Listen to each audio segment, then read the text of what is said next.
Welcome to the United Stands. I'm Mark Goldbridge, and this is your latest Manchester United news and transfer news as Ruben Amorim drops huge hints after the game last night that he will quit Manchester United in the international break. Is this what we want? Is this what is going to happen? We'll delve into those quotes. We'll get all of your comments. It's going to be a big show this morning, and it's all around the state of Manchester United and whether Manchester United should be looking to replace another manager. Because I tell you what, on the match reaction last night, I'd basically given up. Not given up supporting Man United, who does that? But I'd given up on getting hopeful of Man United ever turning a corner. Ruben Amorim leaving Manchester United by resignation is not the same as sacking. I would actually respect him if he did, because he'd blow the doors off on the real problems at Manchester United. This is not, for me, about sacking another manager. I personally think Ineos and Sir Jim Radcliffe should be doubling down on players that are clearly downing tools again and saying, look, you can down the tools as much as you like. We're not changing the manager. We want to change you. We've never done that. We've started doing that, and we should continue to do that at the detriment of results, okay, because something has to change. But before we get into Amorim's comments, because I think I would agree with most people that when he's talking about words like the players sent the message and, you know, things will get solved in the transfer, in the international break, he has threatened to go twice before. Third time's the charm. So look, I think if you're wanting Amorim out this morning, you're probably closer than you've ever been. But I don't think it will be a sacking. I think he'll walk unless United decide to jump first, which would be very interesting. But there's a couple of things I want to pose to you, because the most important persons here are you. You're the United fans. You're the people that endure and have to carry on. The media will just do what they do. And I think we've got people in our fan base who, you know, I don't think they're real fans. I just think they want to stir trouble up for their own benefit. The point I would ask you, because I want to listen to you, is if we remove Amorim, or if Amorim leaves, what does the next manager do? Because all I see is a big pile of shit getting bigger. With every passing manager, the problem becomes bigger. And you know the next shiny toy that you get in, whether it's Xavi, Zidane, the Bournemouth manager, what happens after 6 months when you see their tactics not working because these players can't do it? What do we do then? Do we sack him after? Do we sack the next manager after 6 months? And the next manager after that after 3 months? And the next manager after that after 1 month?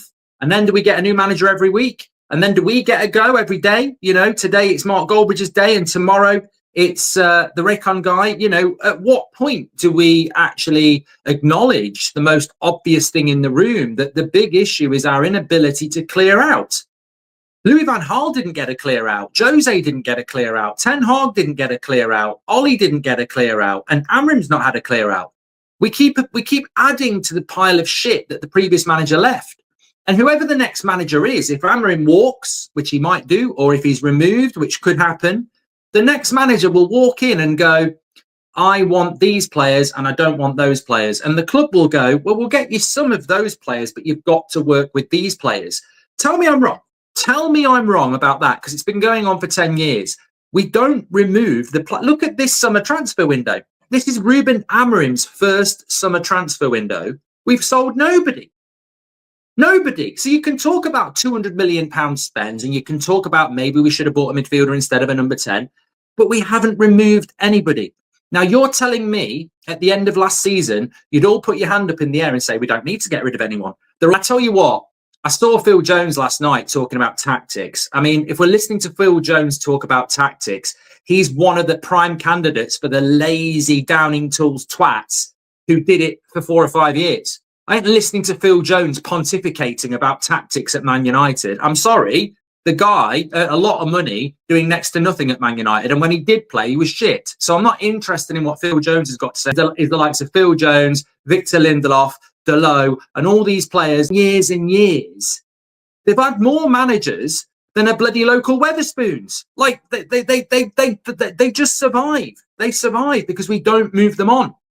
And I want to say this as well before we get into Amorim's quotes.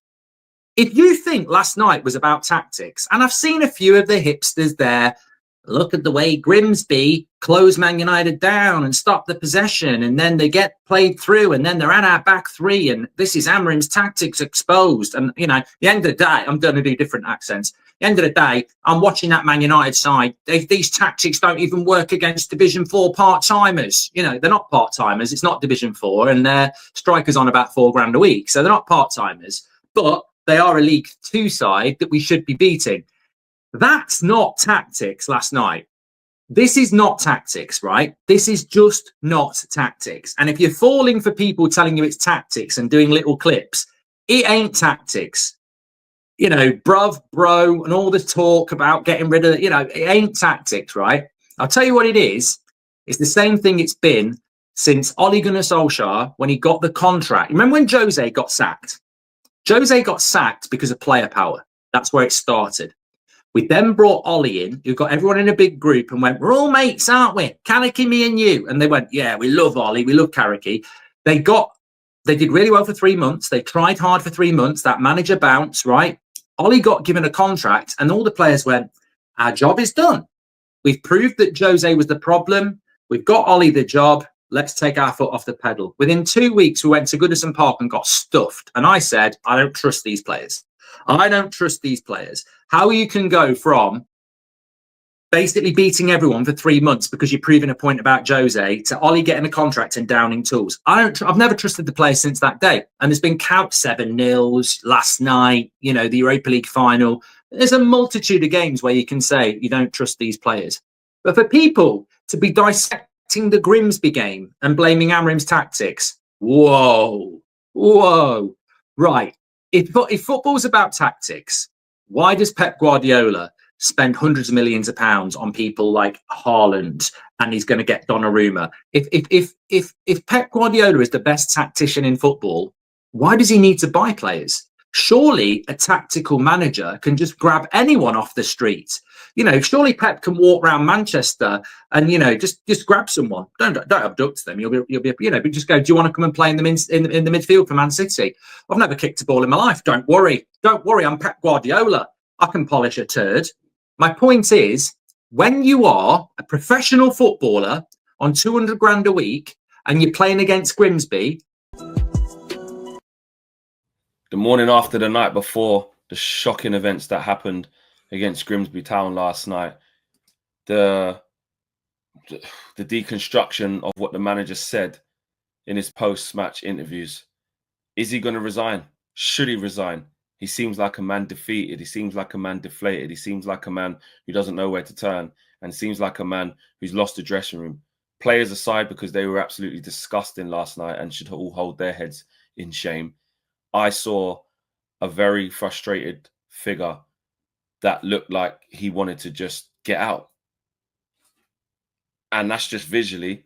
And if you just go off what he said audibly, he's basically said he's done. He said the players spoke. The players spoke and showed me. And he also said, I don't know, which seems to have gone under the radar somehow, you can't change 22 players or 23 players or 24 players, whatever he said. That's the vibe I got from it.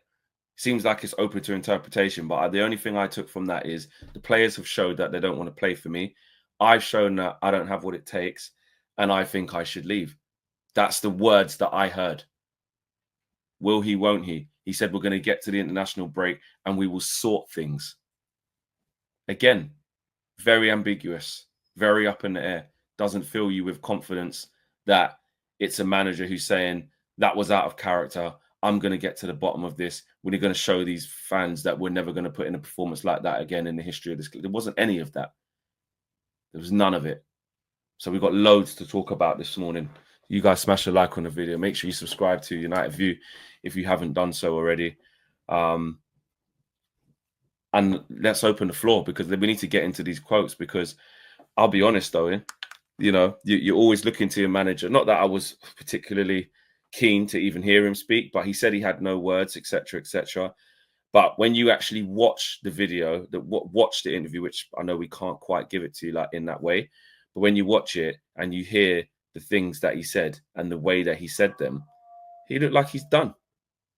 Yeah, no, it was pretty damning stuff. I mean, it feels like the only good thing that Ruben Amorim's been able to do at Manchester United throughout his tenure is talk. He's a good talker, isn't he? And unfortunately, throughout his tenure, he hasn't really walked the walk.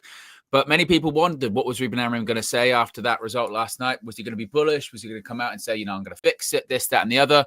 And honestly, he looked like a defeated man. Now, obviously, like Flex said, some of these quotes can't really do justice, because I would really recommend go and watch it, because it's also how he says things, the way he looks, in addition to what he said. But these are some of the quotes that obviously he did a few interviews, one to ITV, one to Sky, a couple to the written media, even one to obviously the in-house broadcaster, MUTV as well. And he said, quote, "I think the players spoke really loudly about what they want today."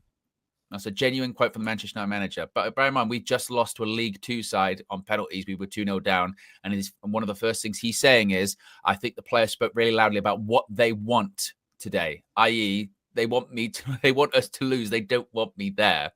Something has to change. And as Flex alluded to, you're not going to change 22 players again. I.e., it's going to probably be me or the players, and they're not going to change 22 players, so it's probably going to be me. He said it's hard to face everything. We have to move to the next game. Then we have time to decide things. Now, he continued on by saying, I would like to say very smart things and very important things. I have nothing to say. That is also the biggest problem also, to see the same mistakes and nothing to say in this moment. I'm really sorry for our fans. It's too much sometimes.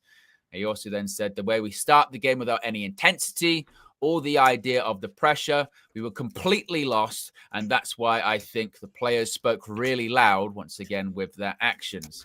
He said, with all due respect, when you play against a fourth division team, it's not the goalkeeper, because he was asked, what about Andre Onana, this, that, and the other. And it's not to say that Onana was not at fault. Of course he was. But basically what Ruben Amorim is saying there, that if you just nitpick it to one player, even with a bad player performance, it should be you're better than beating a fourth tier side. He says it's the way we face the competition. We know that in the moment, people will pay attention to everything. It's massive, every detail. We showed that performance today. My players spoke for me really loud. He says it doesn't matter if we recover from 2-0 down or not. It's the signs the team made during the game, the beginning of the game. He says, I know that the best team won. The only team that was on the pitch, the best players lose, because one team can win against any group of players. I think the team and the players spoke really loud today. That's it. We lost. The best team won. He also said it's really clear what they spoke. Let's move on from this day. I think it was really clear for everybody what happened today. It's not just the space, but the way we started the game without any intensity. All the ideas of the pressure were completely lost. It's hard to explain. That's what they spoke really loud. And then also finally he says, when you lose, but you see something new, it's different. When you see something different like today, it's hard to talk about that. I just want to say I'm really sorry to the fans. They give me the support that they are always there. But with all the defeats with the team today, I have nothing to say apart from sorry. I think they gave their response on the pitch today. Now we have a game at the weekend, and then 2 weeks off, we will solve things out. So again, it's pretty damning stuff there, Flex. Everybody, good morning. And no, it's not a good morning really, is it? Manchester United last night, the disaster that was. We're here on Forever United TV this morning, bringing you the live show, updates around everything going on with Manchester United, your opinions and your thoughts after the dust has settled on what was a disastrous night for Manchester United. There is a lot to say. There is an awful lot to get through.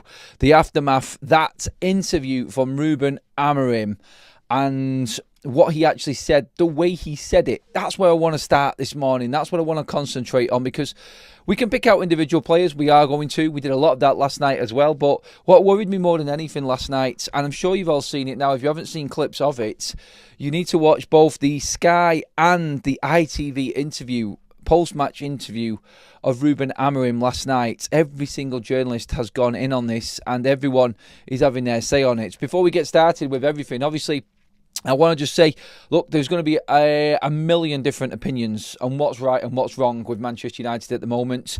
We're all Man United fans. We all want the best for the football club. We can disagree. You don't have to agree with what everybody says, but I just got a feeling today, and I wanted to say this at the start of the show, with it being so, there's a lot of anger going around, a lot of unrest within United's fan base. Just be respectful for everybody in the chat. If you don't agree with someone, you don't have to be over the top with it.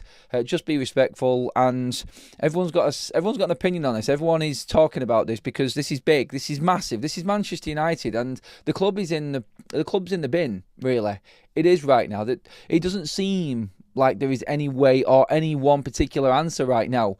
The stories going around about Ruben Amorim's future, the Xavi links and all of them that came out last night, I don't know. I'm going to be honest, I don't know where they came from. I think it's because we've had a disastrous start to the season. All of a sudden, everybody's jumping in and just throwing different names in the hat as to who might replace Ruben Amorim. He's not gone. I don't think he's going anywhere. And there is bigger problems than Ruben Amorim at this football club. There really is. And I think we all know this deep down, don't we, as well? So when we get into that interview and what Ruben actually said, because it is quite damning. It's damning on his players. It's eye-opening what he actually said, how he said it, his approach to it, how dejected he looked, how miserable he looked last night in doing them interviews. He looked lost. He looked like he was lost for words. I think he repeated himself about 4 times on the same sentence because he doesn't know how to explain himself. He doesn't know how to explain what he wants from his Manchester United players. He just didn't expect, in my opinion, this to be happening right now, and how bad Manchester United can actually be. This, I think, is the biggest thing to take from what happened last night, because Manchester United were absolutely atrocious last night. They were abysmal, and everybody has had their piece on this. Everybody's had their tuppence and said what they've got to say about these players, about Ruben Amorim, the tactics, the formation, the system, blah, blah, blah, blah. It was League Two, and we got outplayed. There's nothing much more to say than that. There's no excuse. You could be playing 4-4-2, 4-3-3, any formation under the sun, but to be outplayed, fought, battled by a League Two side, that is unforgivable for Manchester United. It really is. And Ruben talking last night, I actually thought it felt the same as us. It felt the same as the fans. Like, no explanation. The effort, the time and work that went into the summer seems to have been completely thrown out the window in 2 weeks of the season starting. It just feels like that. It's like, what's happened? Like, everything from pre-season to where we are now. Look, a win against Burnley might change people's opinions round and start to make you feel a little bit more upbeat and look at it a bit more confidently. But as it stands at the moment, it just feels like no matter what he does, no matter what he changes, who he brings in, what different approach he takes, it's just not going to work. There's no explanation as to what happened last night, apart from 11 players and the subs. Well, some of the subs actually gave us a little bit of something at least, but a Manchester United side, let's just call it that, a Manchester United team that weren't capable of getting themselves up for a game against League Two Grimsby. And you only have to listen to what Ruben Amorim actually said last night. Ruben Amorim, honestly, from what I was reading and everything, I would like to say very smart things. This is what Ruben was saying last night. I would like to say very smart things and very important things. I have nothing to say. That is the biggest problem also, to see the same mistakes and nothing to say in this moment. I'm really sorry for our fans. It's too much sometimes. The system definitely isn't helping, especially with the personnel we have. But I think the players are getting away with murder and blaming the system for their own personal problems. These are some of the comments that are actually coming out here, what I'm reading out as well from fans. Just brought up some random ones from online there and what's actually going down and what's being said. It's hard to listen to. It really was hard. I was sat there last night after the game and I'm just scratching my head and I'm going, where's he going with this? Where's Ruben going with this? I don't understand what he's actually saying here, but then you have to listen to it back, read the quote and listen to it again and you start to understand where he's going. I'll just read a few more here right now. And I'm getting to the chat. I'm going to come to the comments quite quickly today because I know everyone wants to have their say on this. So bear with me 1 minute. When everything is so important in our club and you try to do everything, you come from the pre-season, even Arsenal, you can lose the game, but you are there, you are improving, you see the performance. But then again, I think what he's alluding to there is you don't see it in the game tonight. The formation is not the problem. What matters is that we need to be different.